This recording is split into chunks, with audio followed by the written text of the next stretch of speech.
The 1960s promised a revolution in animated heroism. Superheroes weren't just on comic book pages anymore, they were invading television screens, battling villains in Saturday morning slots.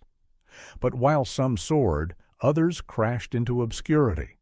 Forgotten experiments, censored ideas, and low-budget oddities filled the era. Many never found a second life. Tonight, we dig into 17 superhero cartoons from the 1960s that time buried, each hiding secrets of ambition, failure, and cultural fear. The Mighty Hercules, 1963. When The Mighty Hercules debuted in 1963, it seemed like a perfect formula. Greek mythology brought to life for Saturday mornings. Kids watched as Hercules donned a magic ring, gaining immense strength to fight monsters, sorcerers, and villains. It should have been a timeless success, but instead it became an example of squandered potential. Produced in Canada, the series was plagued by budget cuts that forced constant recycling of animation. Viewers noticed awkward repetition, Hercules throwing the same punch, lifting the same boulder, episode after episode. Critics accused the show of being cheap, with its formulaic storytelling leaving little room for depth or imagination. To make matters worse, parents complained about violence. Sword fights, collapsing temples, and fiery destruction sparked concern in an era when television was under scrutiny for corrupting children's morals. Despite these problems, the series ran for nearly 5 years, its longevity due more to syndication deals than actual popularity. By the late 60s, however, it was overshadowed by the flashier and more modern superhero cartoons from Marvel. Today, The Mighty Hercules is remembered only by collectors and nostalgia seekers, a faint whisper of the 1960s obsession with myth and muscle. It stands as proof that even gods can fade when their legends aren't carefully told. Space Angel, 1962. Space Angel was bold, weird, and unforgettable, for all the wrong reasons. Created in 1962, it told the story of Scott McCloud, a space agent who defended Earth from alien threats. Its science fiction backdrop seemed timely, capitalizing on Cold War space race anxieties, but its animation choice made it notorious. The show used Synchrovox, a bizarre technique where real human lips were superimposed over static cartoon faces. The result was eerie and unsettling. Children were fascinated, but also unnerved, and parents complained that the lifeless, stiff characters bordered on grotesque. Rumors circulated that the show's military themes, aliens often resembling thinly disguised Soviet foes, bothered censors. In the climate of the Cold War, even animated space battles seemed politically charged. Behind the scenes, production was rushed. With a staggering 260 episodes created in just 3 years, corners were cut, leading to sloppy continuity and repetitive plots. It was overshadowed by more polished works like The Jetsons and quickly disappeared from major syndication. Yet Space Angel lingers in cult memory. Its unsettling visuals and Cold War undertones make it more than a forgotten cartoon. It's a window into a time when even children's television couldn't escape the paranoia of politics and the strangeness of experimental animation. Adam Ant, 1965. When Adam Ant premiered in 1965, it was Hanna-Barbera's attempt to blend the superhero craze with their comedic style. A tiny ant with the strength of 100 men, Adam Ant zipped out of his underground headquarters to take on criminals, mad scientists, and aliens. On paper, it was gold, a small hero tackling big dangers with charm and determination. Children loved the concept, but the execution drew controversy. Parents criticized the relentless action, explosions, ray guns, and endless fighting. In a decade where watchdog groups were already scrutinizing cartoon violence, Adam Ant became a target. Critics dismissed the show as noisy and repetitive, and unlike the Flintstones or Scooby-Doo, it lacked memorable supporting characters to sustain long-term appeal. Behind the scenes, Hanna-Barbera was stretched thin, juggling multiple series at once. Budget and time pressures meant recycling animation and reducing detail. Adamant's adventures quickly became formulaic, and despite initial popularity, the series fizzled out. The character resurfaced briefly in later decades, appearing in cameo roles during the 1990s.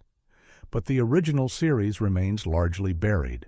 For collectors, it is a nostalgic artifact. For mainstream audiences, it's forgotten.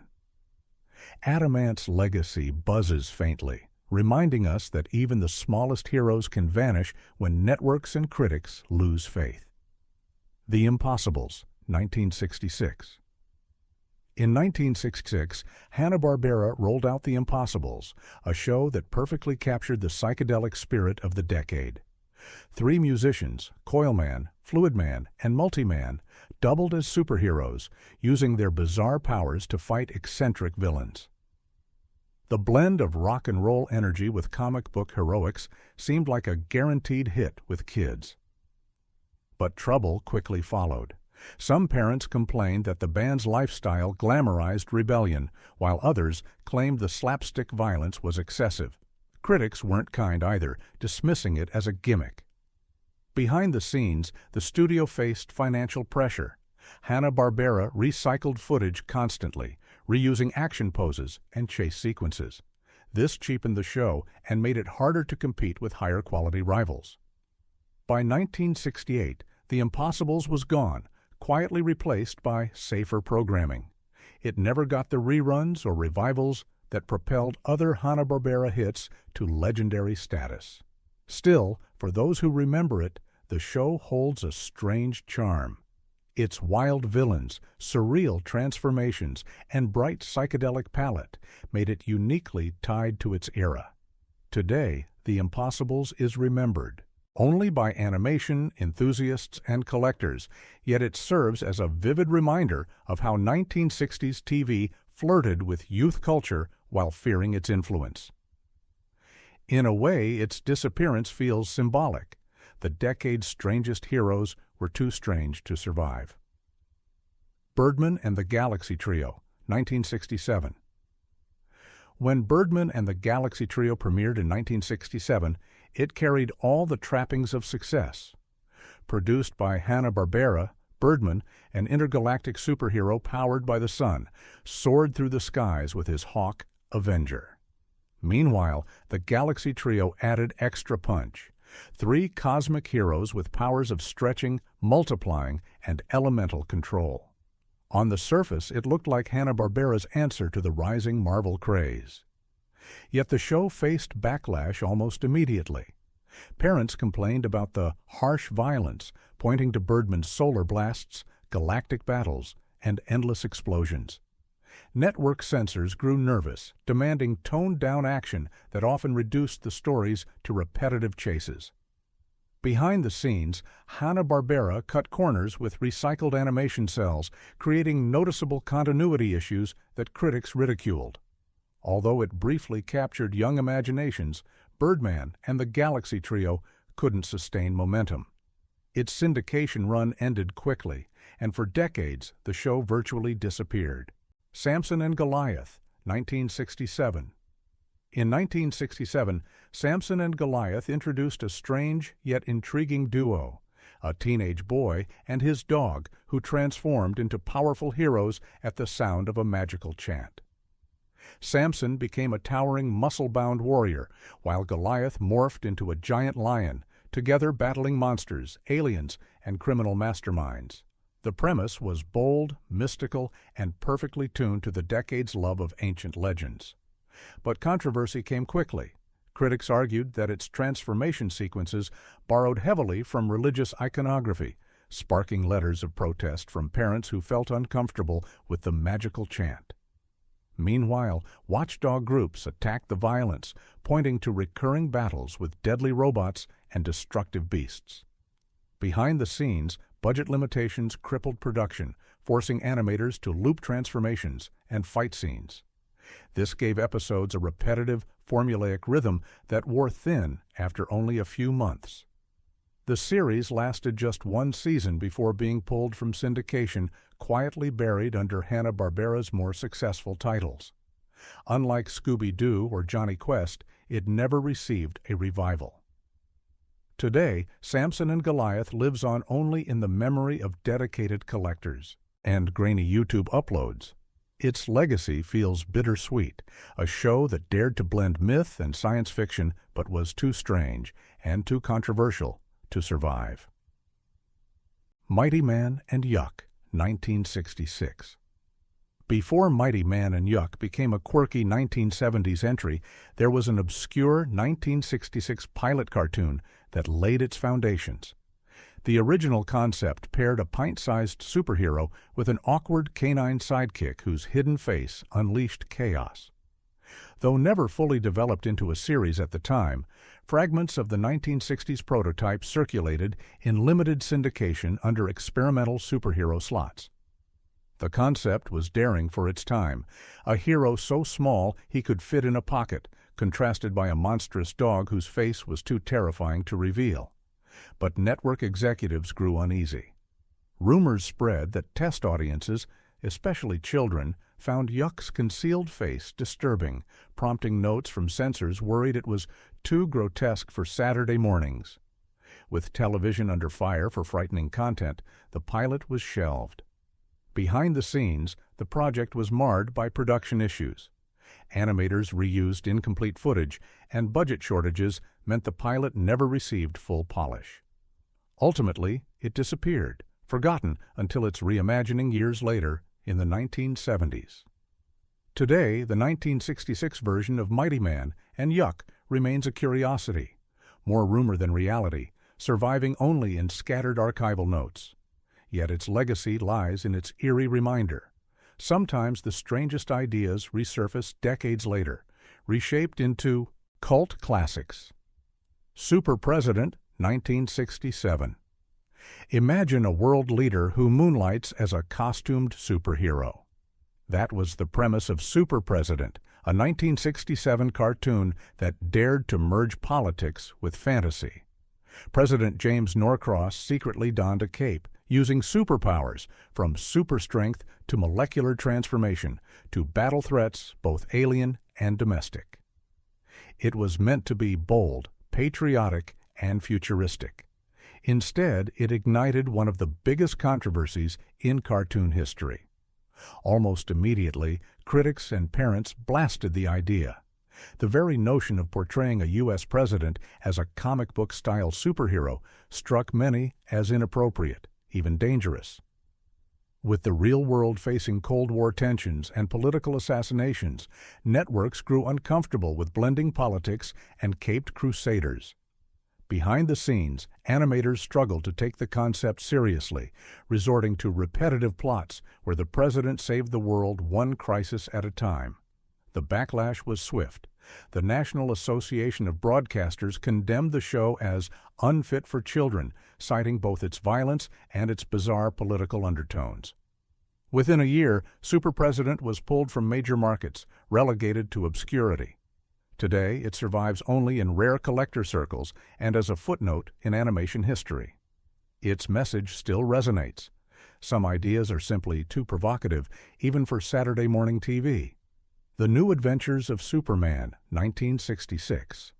By 1966, Superman was already an icon, but The New Adventures of Superman brought him into the world of Saturday morning cartoons. It was Filmation's big leap into superhero animation, featuring the Man of Steel in straightforward adventures, battling Lex Luthor, Brainiac, and alien invaders. On the surface, it was destined for greatness. Kids loved seeing their comic book hero in action, and ratings initially soared. But controversy soon followed. Parents and watchdog groups condemned the show's constant displays of violence. Superman punched, blasted, and hurled villains in nearly every episode. The outcry was so loud that CBS and censors began pressuring Filmation to tone things down, stripping future episodes of their intensity. This weakened the show's appeal, turning bold action into watered-down storytelling. Behind the scenes, the budget was painfully tight. Filmation's limited animation techniques, static poses, repeated action loops, drew criticism for looking cheap compared to theatrical cartoons. Yet, despite flaws, it set the stage for future superhero shows. While later Superman adaptations overshadowed it, this 1966 series marked the Man of Steel's entry into Saturday morning history. Forgotten by many, it survives only in fragments, a reminder of how even the strongest hero could be shackled by censorship. Marvel Superheroes, 1966. The Marvel Superheroes series of 1966 was groundbreaking, yet oddly primitive. It introduced Captain America, Iron Man, Thor, Hulk, and Submariner to television for the very first time. For children of the 60s, it was their first glimpse of Marvel's expanding universe. But instead of fluid animation, the series used a cut-and-paste style, literally lifting comic book panels and animating mouths, eyes, and limbs in crude motions. At the time, it seemed thrilling. Comic books come alive on TV screens. But critics were quick to dismiss it as hardly animation at all. Parents' groups objected to the level of violence in the stories, many of which were pulled directly from Jack Kirby and Stan Lee's original comic panels, complete with fists, explosions, and deadly villains. Rumors swirled that Marvel's own editors clashed with the network over censorship, demanding toned-down dialogue and less brutal imagery. Behind the scenes, it was rushed. 5 separate hero segments were cranked out on tight schedules, leaving little room for polish. Audiences moved on quickly, and by the early 1970s, the show had vanished. Yet, despite its flaws, it left a lasting impact. It introduced millions to Marvel's characters, paving the way for the juggernaut the brand would become. Forgotten in form, but legendary in legacy, Marvel Superheroes remains both a curiosity and a cornerstone. Aquaman, 1967.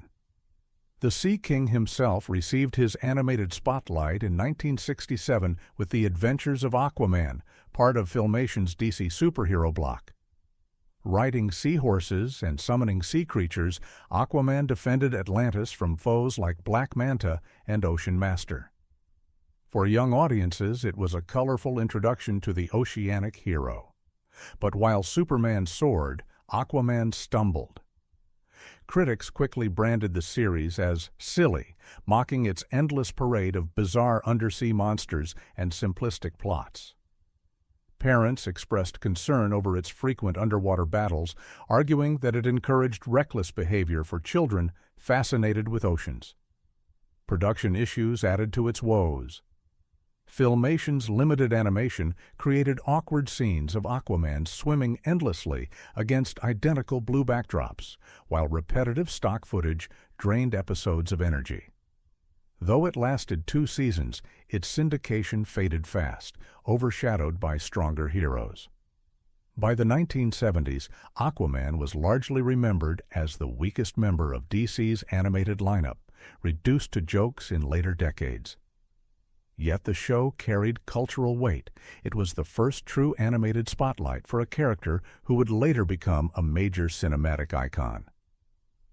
Forgotten, mocked, yet historically significant, Aquaman reflects the thin line between heroism and ridicule in the animated landscape of the 1960s. Spider-Man, 1967. When Spider-Man swung onto television screens in 1967, it carried the weight of Marvel's fastest-rising comic book star. Produced by Grant Trey Lawrence Animation and later Krantz Films, the show introduced Peter Parker's double life to Saturday. Morning audiences. Kids were captivated by its jazzy theme song and moody cityscapes. On paper, it was destined to be a hit. But reality was far messier. The first season struggled with budget issues, forcing animators to rely on stiff character movements and constant reuse of swinging sequences. By the second and third seasons, the money had dried up further. Entire episodes were padded with psychedelic backgrounds and surreal storytelling, drifting far from Spider-Man's comic book roots. Critics dismissed it as strange, even unsettling. Censorship added more pressure. Some storylines were deemed too frightening for children, leading to heavy editing.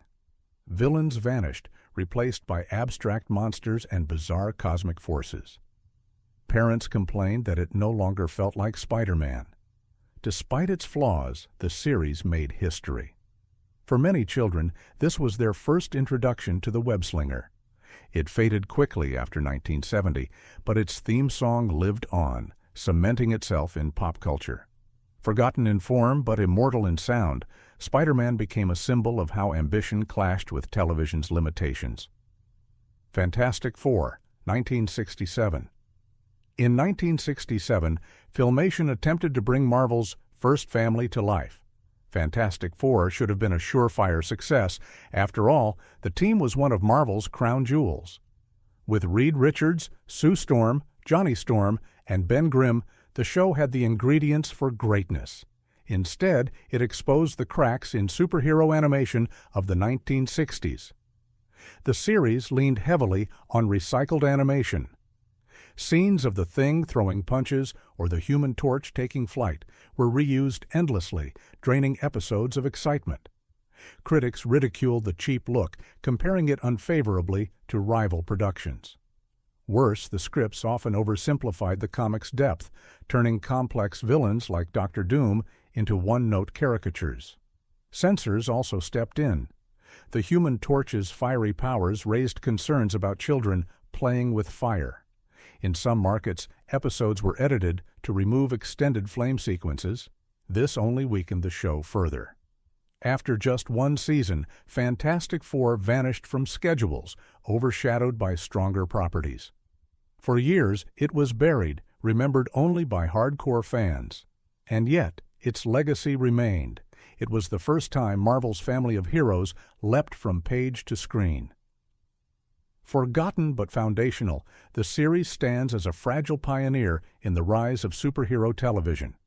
Rocket Robin Hood, 1966. One of the strangest experiments of the 1960s was Rocket Robin Hood. Produced in Canada, it reimagined the legendary outlaw as a futuristic space adventurer. Robin Hood, Maid Marian, and Little John lived in New Sherwood Forest asteroid, fighting cosmic villains instead of medieval sheriffs. For children, it was a wild mashup of history and science fiction. But not everyone approved. Critics panned the show's bizarre blend of folklore and futurism, calling it confusing and inconsistent. Parents worried that its constant space battles, filled with explosions and ray guns, were too violent. Rumors swirled that production faced repeated budget collapses, forcing awkward animation shortcuts. Entire scenes were stretched with narration, while characters often froze mid-motion due to limited frames. Despite these issues, Rocket Robin Hood ran for 3 seasons, surviving more on syndication deals than popularity. Yet its reputation never recovered. By the 1970s, it was mocked as one of the cheapest-looking superhero shows of the era. Still, the series retains a cult following. Its psychedelic artwork, odd storytelling, and sheer audacity make it unforgettable to those who grew up with it. Forgotten by most, Rocket Robin Hood remains a surreal relic, a reminder that the 1960s loved to experiment, even if the results were chaotic. Frankenstein Jr. and the Impossibles, 1966. Hanna-Barbera struck again in 1966 with Frankenstein Jr. and the Impossibles, a double-feature cartoon pairing 2 wildly different concepts. Frankenstein Jr. was a giant robot controlled by boy genius Buzz Conroy, battling criminals with futuristic firepower. The Impossibles were a trio of musicians turned superheroes, each with bizarre abilities. Coil Man stretched, Fluid Man melted, and Multi-Man duplicated. At first, the format looked like a winner, 2 shows in one, feeding the growing appetite for superheroes. Kids loved the colorful action and outrageous villains. But controversy was never far behind. Parents complained about Frankenstein Jr.'s destructive battles, citing excessive explosions and property damage. Others bristled at the Impossible's psychedelic style, accusing the series of glorifying counterculture at a time when television walked carefully around youth rebellion. Production troubles also plagued the series. Animation shortcuts left characters stiff, while recycled footage made episodes feel repetitive. Critics were unimpressed, and the series was canceled after only one season. Though largely forgotten, it left an odd cultural footprint. Decades later, Frankenstein Jr. would be remembered fondly in retro toy lines, while The Impossibles gained a small cult following. Its disappearance proved how experimental 1960s superhero cartoons could be, and how quickly they were discarded. Marvel's Submariner, 1966. Among Marvel's 1966 television ventures, Submariner was the strangest. Prince Namor, the hot-headed ruler of Atlantis, headlined his own animated series, a bold choice given his lesser-known status compared to Captain America or Iron Man. His stories combined underwater politics with surface world battles, weaving tales of rebellion, betrayal, and war. But its presentation was jarring. Like the Marvel Superheroes series, it used comic panels with minimal animation, moving mouths, blinking eyes, and sliding backgrounds. While comic fans enjoyed seeing Jack Kirby's artwork on screen, others dismissed it as lazy and unsettling. Parents objected to Namor's violent temper, arguing that his underwater wars were too intense for children's programming. Production faced difficulties too. The rushed schedule led to sloppy edits with dialogue mismatched to visuals. Syndication kept it alive briefly, but it faded by the late 60s, overshadowed by stronger Marvel characters. Today, it is remembered only by collectors and comic historians, a curiosity that showcased Marvel's willingness to experiment with television. Forgotten by most, Submariner foreshadowed the cinematic rise of obscure heroes decades later. It remains proof that even flawed adaptations can carry seeds of future greatness. Batfink, 1966.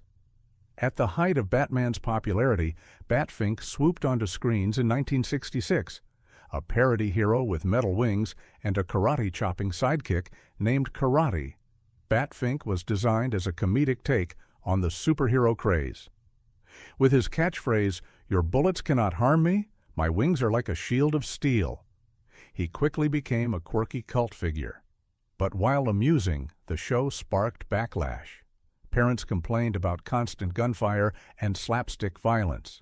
Critics dismissed it as a cheap knockoff of Batman, accusing it of exploiting the superhero craze without offering real originality. Behind the curtain, budget limits forced repeated gags and recycled footage, weakening the humor. Though it produced over 100 episodes, its run was short-lived. By the early 70s, it had faded from syndication, overshadowed by genuine superhero icons. Collectors later revived interest, but mainstream audiences forgot it. Yet Batfink's legacy endures. His exaggerated parody reflected society's unease with the growing saturation of superheroes. In mocking Batman, Batfink revealed the fragility of the genre itself. Forgotten by time, he remains a symbol of how even parody heroes can echo cultural anxieties. The 1960s gave us bold experiments in superhero storytelling, some visionary, some bizarre, many quickly forgotten. Budget cuts, censorship, and cultural fears buried these cartoons in history's shadows. Yet they shaped the foundation for the superhero boom we see today. Which of these lost legends do you remember? Share your thoughts, and don't forget to like, subscribe, and comment below.